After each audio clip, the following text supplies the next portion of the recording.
Welcome back to the channel. Thank you so much for joining me here today. For those of you who don't know me, my name is Lindsay Birch. Thank you so much for being here. Today we're going to be talking about stress, one of our favorite topics to discuss, I'm sure. So let me tell you a little bit of a story. Recently, the last few weeks have been quite stressful for me. Even though I should be happy about things, right? So a little bit of backstory. About 2 days before Christmas, a couple of weeks ago, I was offered a really good job and I took it. And the one thing about that is the job was a little bit too far away for me to drive every day. So I knew immediately that I would have to move house, and my lease was coming to an end. Actually, it came to an end yesterday. And my job is now starting in a couple days time from now. So it kind of all worked out well. I'd have a couple of weeks to find a place and move in and get settled before the work begins, right? Sounds good on paper, except for the fact that I found out 2 days before Christmas, and I know it's different in other parts of the world, but here in Australia, basically everything just stops around Christmas time, New Year's. I know in North America, people kind of work through this period and only stop for a couple of days, but here, like, things kind of grind to a halt for a couple of weeks. And yeah, so I found out that I would have to move house at like the worst, most inconvenient time of year to be looking for somewhere new, to be trying to get paperwork done, just to try to get things sorted. And I've known this for the past few years. Honestly, Christmas time is my least favorite time of year just because of how inconvenient it is. I know that's sacrilegious for some people, but that's just the way it is for me in my culture, in my context. I'm just like, ugh, it's an annoying time of year to get business happening, right? And so I knew that I was also working as a Christmas casual in a retail store, and it was a really busy time of year in sales, so I would have no time the week between Christmas and New Year's to even think about finding a place, which is fine because, you know, it's pretty hard to find a place where nobody's advertising houses and stuff.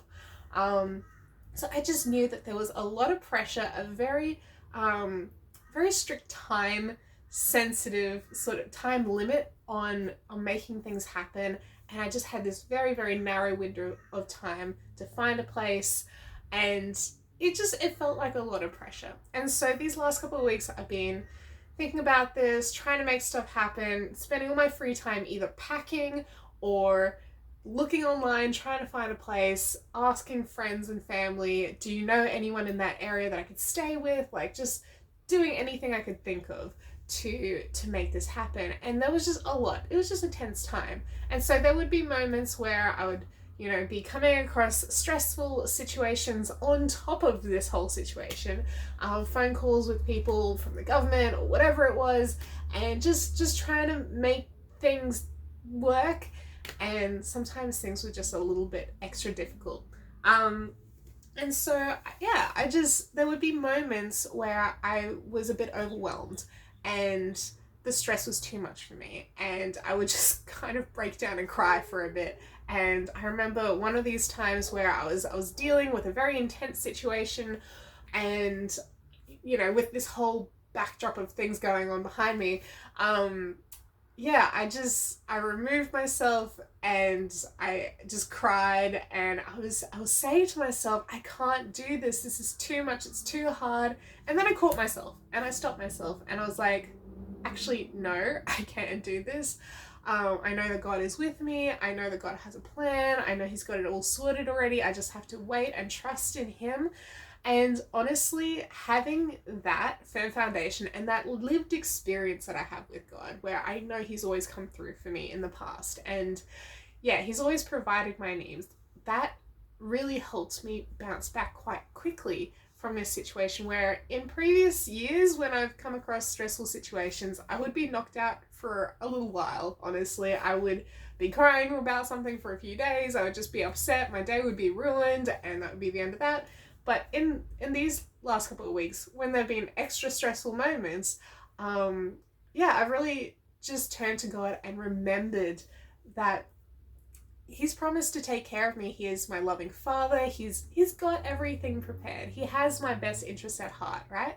And I know that principle of seek first the kingdom of God, and all these other things will be added to you. God knows what you need. He loves you, and He's going to give these things as you need it.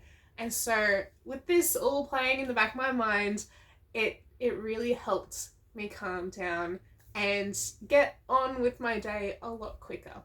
Now let's talk about a Bible story where this is pretty evident, and where a different Bible character dealt with extreme stress and managed to get on with his day, and accomplish some pretty amazing stuff. So let's turn to 1 Samuel chapter 30 and give a little bit of backstory. Basically, we're talking about King David before he became the king, right? This is in the time of his life where he was in exile in the land of the Philistines. So he'd been hanging out near Gath. So Gath was one of the 5 major cities of the Philistines along the coast to the west of the land of Israel, only just. And he'd run away from King Saul because he was, a wanted man. They were going to try to arrest him and kill him. And so he and all these 400 men who started just following him around out in the bush, they went off to the Philistine territory. He had a deal with one of the kings there. The king gave him an entire town. Let me just see if I can find what that one's called briefly.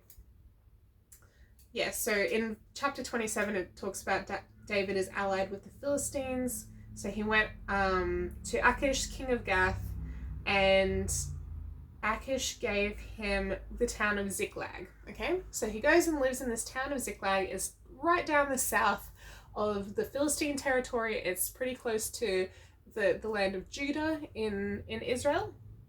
And so, yeah, he hangs out there. That's his town he's been given with his 400 men, and they're basically expected to guard the border.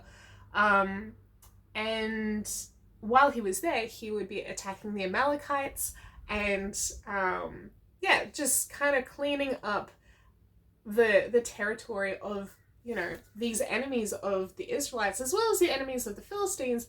But he was really cleaning up these enemies that had actually, their time had come, right?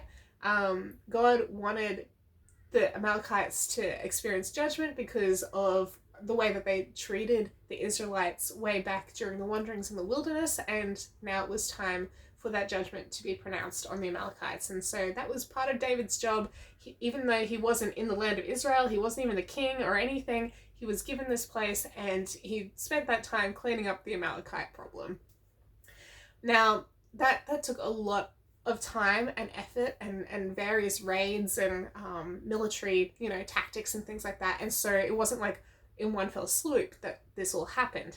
And so there came a time where it was war season, generally the summertime, in the land of Israel and the Near East, the ancient Near East.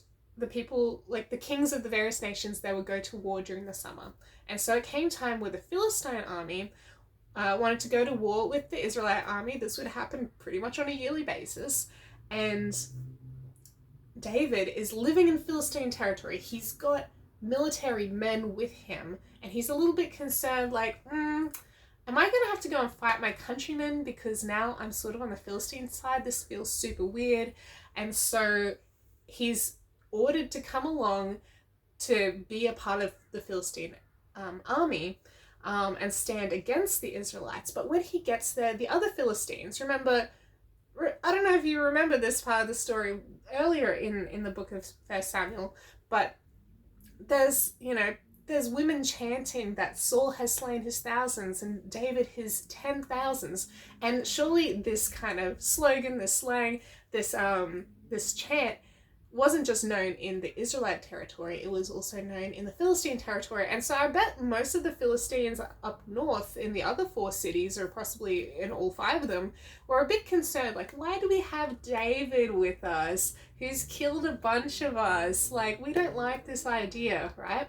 And so he's ordered to come along and hang out with the Philistine army, but the Philistine commanders and the kings there, anyone who wasn't Achish of Gath, they're all like, you know what, we don't like this idea, we're scared he might turn against us, because way back further in the Israelite history, during the time of Saul and Jonathan, Jonathan went up a cliff and he fought against all these Philistines, and they had mercenaries with them that turned against them.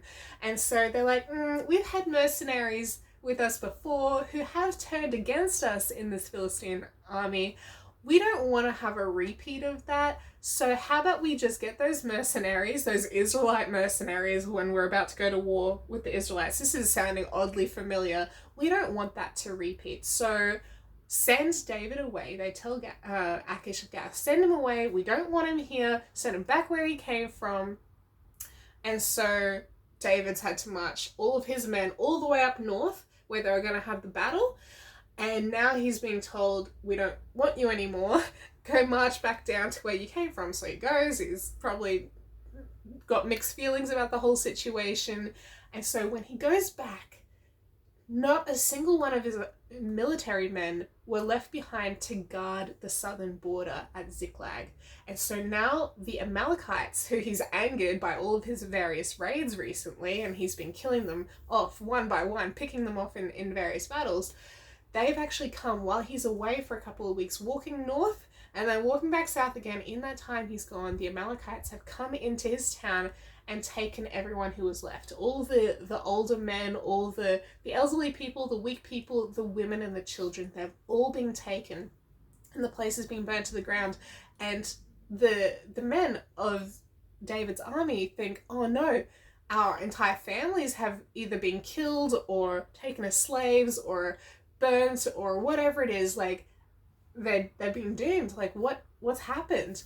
And everyone, David himself and all of his men with him, are so struck with grief when they return home. And so now this is where we pick up in 1 Samuel chapter 30. So now it happened when David and his men came to Ziklag on the third day that the Amalekites had invaded the south and Ziklag, attacked Ziklag and burnt it with fire, and had taken captive the women and those who were there. From small to great, they did not kill anyone, but carried them away and went their way. So David and his men came to the city, and there it was, burned with fire, and their wives, their sons, and their daughters had been taken captive. Then David and the people who were with him lifted up their voices and wept until they had no more power to weep.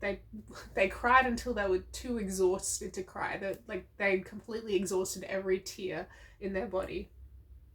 And David's two wives, Ahinoam the Jezreelitess and Abigail the widow of Nabal the Carmelite, had been taken captive. So this was very personal even for David. His own wives had been taken captive. Verse 6. Now David was greatly distressed, for the people spoke of stoning him, because the soul of all the people was grieved, every man for his sons and his daughters. But David strengthened himself in the Lord his God. So this first part, David was greatly distressed, and that word distress means suffering from extreme anxiety, sorrow, or pain. And it says that he was distressed, he was experiencing anxiety, because not only was his family taken and all of his men's families were taken, but his men were now openly talking about stoning David, their leader, who they had been so loyal to and they'd followed around so much. And now they were talking about killing him because he was a bad leader. They'd led him off into war, and he'd led them off into war. And now when they got back, all of this destruction had occurred. Like, what was the point of all this? And so now, mutiny is occurring, and they're all upset, and everyone is so grieved. It says the soul of all the people was grieved. They were experienced so much community grief that they were now discussing mutiny and rebellion and killing their leader, right? And so because of this, there's no way to control a crowd like that, right? When people are so deeply emotionally affected, there's no way to stop them from whatever they're thinking of, right? And so he was hearing, oh no, they're wanting to kill me, right? He was very concerned for his own life. He had very good reason to be afraid. But it says, but David strengthened himself in the Lord his God. In the King James version of this, it says he encouraged himself in the Lord his God. So when we experience very, very big, difficult, stressful situations, we can actually look at the example of David and see, well, he was in a pretty bad spot, right? People wanted to kill him. He was experiencing grief. They were experiencing grief. His life was on the line. It was hanging by a thread at this point. But the one thing that he did, the one thing he turned to, he encouraged himself in the Lord his God, right? God had big plans for this boy, right? And they've been working towards this for a long time. And there was no way that God was going to, not uphold his end of the bargain or not follow through on what he had said, even if there was an angry mob wanting to kill him. And so David remembered the goodness, the faithfulness, and the character of the Lord his God, and that encouraged him and it strengthened him. He had to choose that though. He could have wallowed in his feelings. He could have walked out there and said, guys, you can kill me. That's fine, whatever. But he didn't. He turned to his God, the one person who's always been by his side, the person who's given him strength and encouragement in the past, who's helped him, defeat Goliath and the lion and the bear and keep him safe from Saul hunting him in the wilderness for so many years and all these different things, right? God has always been with him. And so he remembered, he chose to bring to mind the things that God had done for him in the past, the things that God had spoken over him in the past, and all the things that he knew of God's character. And so the next thing he did was, it says, then David said to Abiathar the priest, Ahimelech's son, please bring the ephod here to me. And Abiathar brought the ephod to David. And the ephod was this thing that had these stones that would light up when you ask God a question. It was one of the ways that God chose to communicate to the Israelites. And it was, he was inquiring of God. And so they brought the ephod. And David asked, and it says, so David inquired of the Lord, saying, shall I pursue this troop? Shall I overtake them? And he answered him, pursue, for you shall surely overtake them, and without fail recover all. And so David didn't have to go down this route. David could have given up. He could have just lied down and wanted to die and say, kill me, that's fine. But he didn't. He chose to seek out what was hopeful. He chose to remember the good things that God had done and to inquire of God, like, what is your plan for this situation? How do you want to go forward in this situation? He didn't come up with his own plan himself. He inquired of God and he said, God, do you want me to pursue this? Is this your plan? Is this the right next course of action? And God was like, yes. And I promise you, you're going to recover everything that has been taken. Nothing will be lost. Everything is going to be fine. Okay? And so everything did go well, as we see, as we keep reading the story. They followed after the Amalekites. They recovered all the wives, all the people, all the possessions that had been stolen. And everything turned out well. But it wouldn't have unless they turned to God first and checked in with him and said, hey, how do we go forward here? Right? And so I really encourage you, whatever you're going through, if you're facing stressful situations, if you're just going through small things that build up into big things like I have recently, right? Stop, pause, and pray. And remember the things that God has spoken over you. Remember what the Bible says, the promises that are strewn throughout the Bible. And this requires actually knowing what the Bible says. This requires a daily relationship with God where we read the Bible every day, morning and evening, and throughout the day we're constantly in conversation with him, sharing our thoughts and our emotions, and hey, I'm feeling like this right now, can you help me, can you encourage me, what is a Bible verse that helps me in this moment, right? This is really important. It's the only thing that will get us through the really tough things in life. So this is my encouragement for you. Please go do that. Spend today, every day, in prayer, in Bible study, and getting to know God more and more, because he has so much encouragement for you, so much power to help you through every struggle in life. That's all from me. I hope to see you guys again next Friday. Bye.